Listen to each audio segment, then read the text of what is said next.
there, this is Dr. May. We're going to take a look at some problems getting us ready for the Unit 4 test over Pythagorean triples and some inverse trig.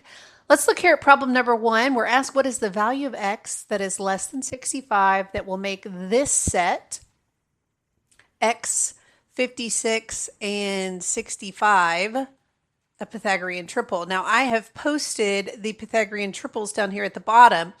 We are looking for the largest number to be 65, and I want you to look here in row 3. Look all the way to the far right side. You'll see that the missing number is 33. Now, I don't expect that you have these Pythagorean triples memorized. Instead, I think it's better that you have them in your notes because we are going to not only just look at them and pick out the number, but we might do some calculations such as multiplying or dividing. Okay, let's look at this problem. We're asked that given that x, 12, 2x plus 3 is a Pythagorean triple, what is the value of x? In this one, we are going to look at that middle number, and we're looking for the Pythagorean triple that has a middle number of 12. So I want you to look in the first row, look at the triple that is second from the left. You'll see we have 5, 12, and 13 that is a Pythagorean triple. So notice by doing that, we can say, well, x is 5. And then let's double check it for this expression, 2x plus 3. We would put in the 5 in place of the x. Let's see if we do get 13.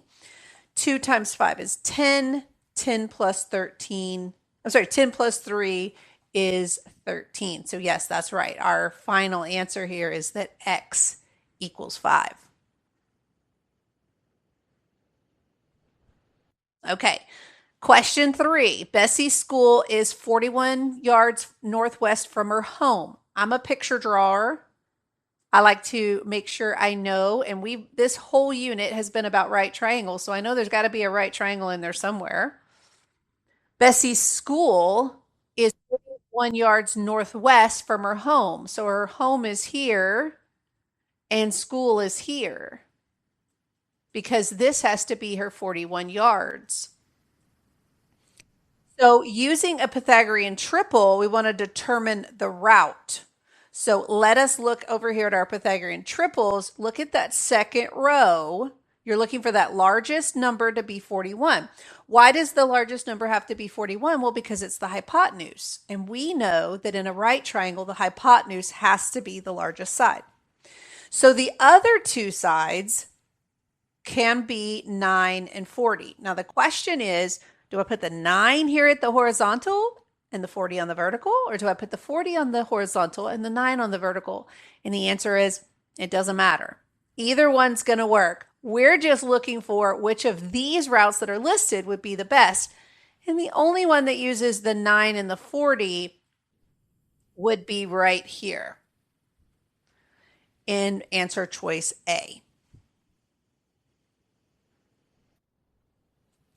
All right, lots of good practice here with those Pythagorean triples. We're going to look at this problem. We're told that we know there's a Pythagorean triple that is 5, 12, and 13.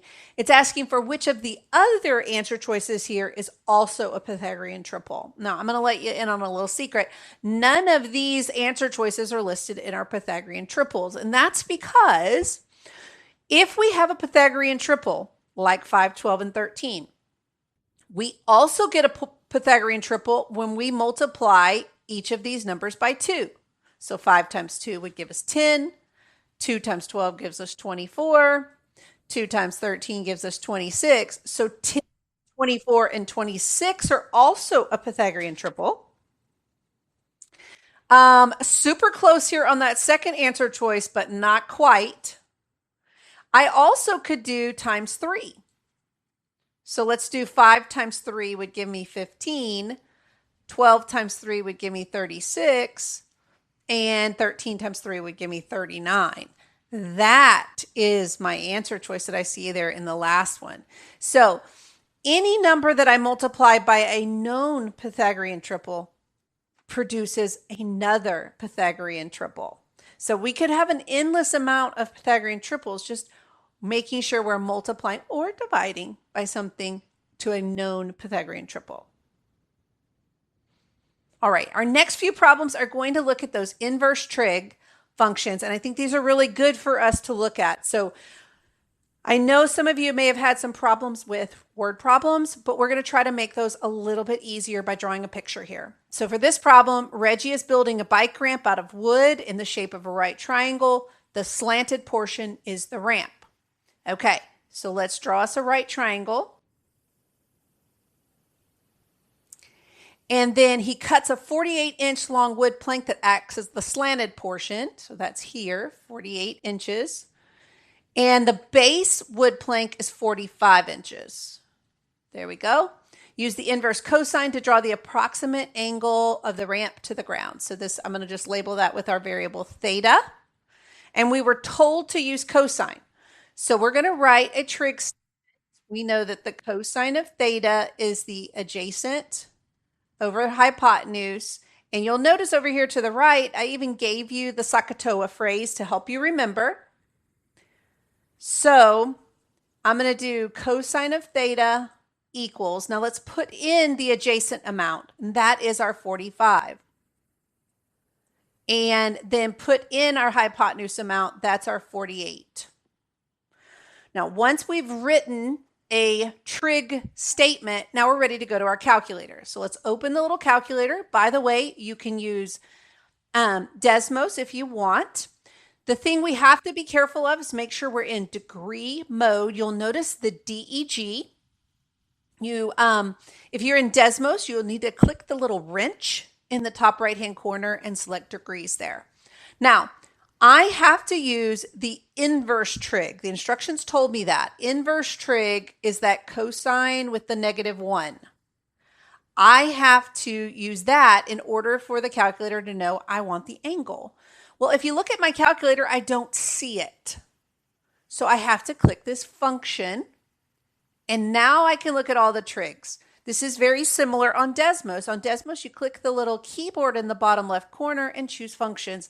Now you can choose that inverse cosine, and then you're going to type in your 45 divided by 48, and we are given the angle. Now watch your instructions. Sometimes your instructions will say round to the nearest degree. Some will say round to the nearest tenth. I'm going to round to the nearest degree here, and 20 degrees would be my answer. All right, so remember, you're going to start by drawing a picture.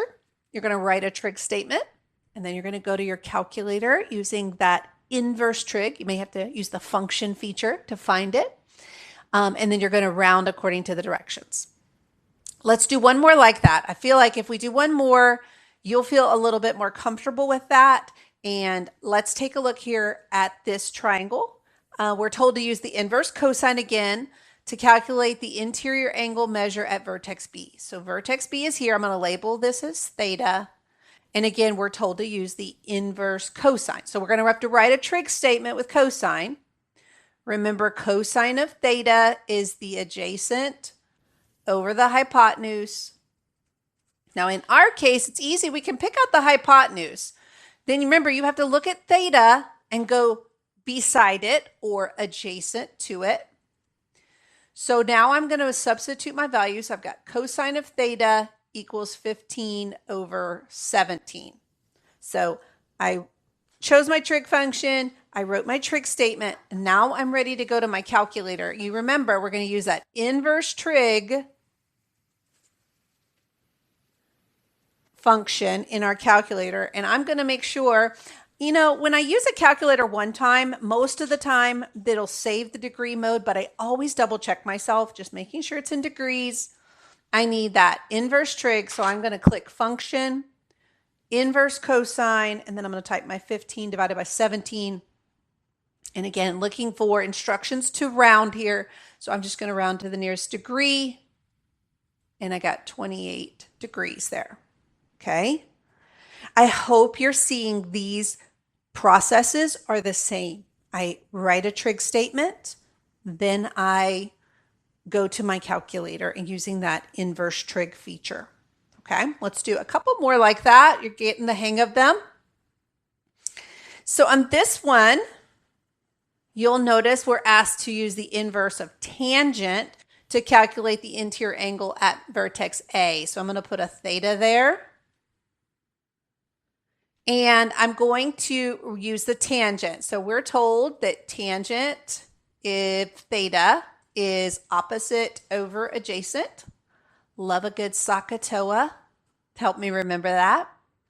So tangent of theta, now I'm going to put my numbers in it. So opposite of theta is my 12.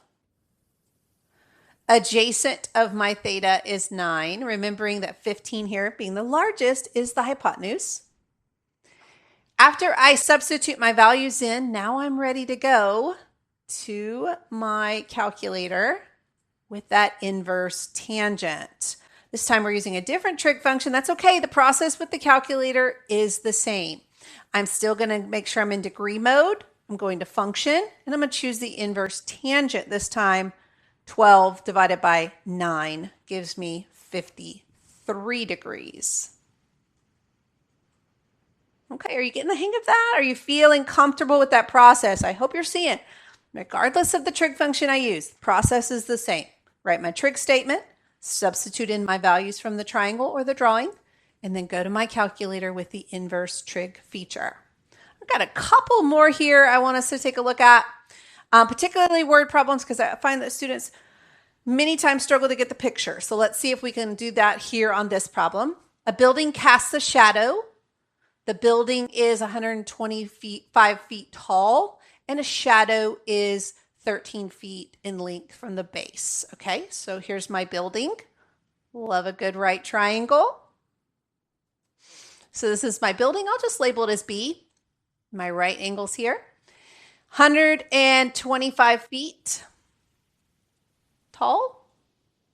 My shadow is 13 feet in length from the base of the building. 13 feet there using the inverse tangent. What is the approximate angle of elevation from the end of the shadow to the top of the building? That means my theta is here. All right, so looking at our drawing here, from theta, we know the opposite. From theta, we know the adjacent, so I'm going to do tangent. So tangent is opposite over adjacent. And the opposite here would be the 125. And my adjacent is 13. So you remember, I drew my picture, I wrote my trig statement, I substituted in my values. Now I'm using my inverse trig feature on my calculator to find the angle here. So let's open up that calculator, making sure I'm in degree mode, function, inverse tangent, and I'm doing 125 over 13. And that gives me 84 degrees here. I think the key on this problem is making sure I draw that picture. Checking myself to make sure that picture is drawn correctly is my key to solving the problem. Okay, let's keep moving forward. I think I have two more here. Yeah, these are some good ones. Again, just building your confidence with some word problems. If you want to pause the video right here, try the problem on your own, and then stop, push play again. Let's see how you do with it. This problem says Amanda's garden's in the shape of a right triangle with the dimensions we're given. Amanda wants to put a fence around her garden.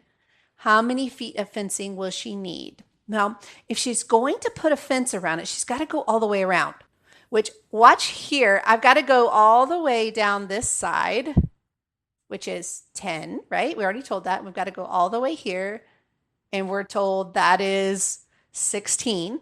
And the only one I don't know is this side out here, which you and I know is the hypotenuse of that triangle. So let us figure out the hypotenuse. Now here's the kicker. We have been using trig functions, but this problem doesn't actually require trig functions. This requires the Pythagorean theorem. So you remember our Pythagorean theorem, a squared plus b squared equals c squared. Now, the c here has to be the hypotenuse. So our 10 and 16, we can put anywhere we want. You can put them in for A or you can put them in for B. Oops, I got ahead of myself. There we go. Now that's going to equal c squared. Now, Use your calculator here, friends. Use your 10 to the second power right there, plus my 16 to the second power. That gave me my 356. See, I want you to use your brain to set it up. I want you to use the calculator to do the heavy lifting for you. Okay? That's very important. Now, my hypotenuse here, I'm almost done. So in order to get my answer, now I've got to take the square root. See, I had c squared equals 356. The only way to get that squared off of there is to take the square roots, like the opposite. So I'm going to come to my calculator again, do the square root of my 356, and I get 18.8 something. And remember, my instructions said to round to the nearest tenth. So my hypotenuse here, if I round, is 18.9. Now, friends, if I had this on the test, do you know how many students would tell me the answer is 18.9? I know, it's sad, because the answer is not 18.9. They did some beautiful math to get it, but the question asked me, how many feet of fencing did she need to go all the way around the fence? Around the garden, excuse me. So she needed the 10, she needed the 16, and of course, then she needed the 18.9. So I got to make sure I get all of those in there, and check me on your calculator. I believe that's 44.9, 44.9 feet. Tricky problem, because here the hard stuff, the new stuff was that we had to calculate the Pythagorean theorem, but I had to read the question carefully to know exactly what the question was asking for. All right, my friends, we're doing great. We've got one more problem to go. This one I want to look at because it is one that sometimes it stumps students. Let's read. It's another word problem. An airplane is descending onto a runway. If the airplane is making a 12-degree angle with the horizontal already labeled, its altitude 500 feet also labeled. What's the horizontal distance between the airplane and the point it reaches the ground? So we're looking for x. All right. So this one we are going to have to use a trig function for. So let's ask ourselves, what are the sides? Are they the opposite, the adjacent, or the hypotenuse? So from the 12 degrees, my 500 is the opposite. My x from the 12-degree angle is my adjacent. So I want you to think back to your SOHCAHTOA. Which trig function uses the opposite and the adjacent? And the answer is the tangent. Good. So you've got tangent of 12 degrees equals my opposite over adjacent. Write our trig statement. Next step, substitute your values. So you've got tangent of 12 degrees equals my opposite here, which is 500, my adjacent, which we're just letting be x. All right. So we've got to get x by itself. To do that, we're going to multiply both sides by x. You'll notice that I'm putting the x times the tangent. I'm not multiplying the x times the 12. That's really important. I want you to think of that tangent like a little coat around the 12 degrees. And that's important. Remember from your algebra days, when we divide by x and multiply by x, they cancel. And so our last steps, we've got to divide by this tangent of 12 on both sides. One of my teacher colleagues says that when x is when x is high, we multiply.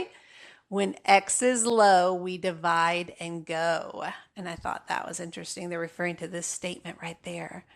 I did not spell tangent right, so I was talking a little bit much. So let's go to my calculator here, pulling that one open. Again, making sure I'm in degree. Now, friends, on this one, we're not using the inverse trig. Notice we're just using the tangent. So it's 500 divided by, go to your, oh, we don't have to go to function now. We can just go to this tangent button right there, and 12.